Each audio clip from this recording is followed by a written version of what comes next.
চাই। আমি মধুপুরকে একটা সোনার মধুপুর বানাইতে চাই, ধনবাড়িকে একটা স্বপ্নের ধনবাড়ি বানাইতে চাই।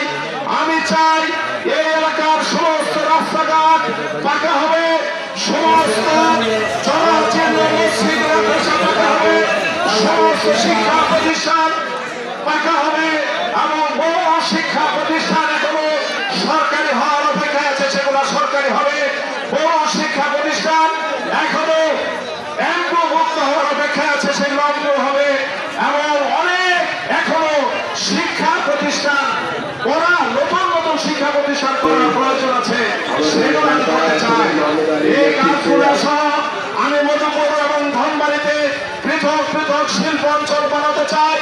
ঢাকার ক্যান্টনমেন্টে গ্যাস আছে, গোপালপুরে গ্যাস আছে, মধুপুরে গ্যাস নাই, ধনবাড়িতে গ্যাস নাই। এইখানে সেটাকে মধুপুর এবং ধনবাড়ি এনে দুইটা শিল্প অঞ্চল বানানো সম্ভব। যে শিল্প অঞ্চল যদি আমরা বানাতে পারি, আমাদের মা বোনেরা, আমাদের ভাইয়েরা, আমাদের সন্তানরা কাজ করার জন্য আশুলিয়া সাভার ঢাকায় যেতে হবে না। বাড়িতে বসে মধুপুর এলাকায় তারা নিজেদের উপার্জন করবে, ধনবাড়িতে তারা নিজেদের উপার্জন করবে। সেটা আমি করতে চাই এবং সেটা অসম্ভব কিছু না, কঠিনও কিছু না, শুধু সদিচ্ছা দরকার।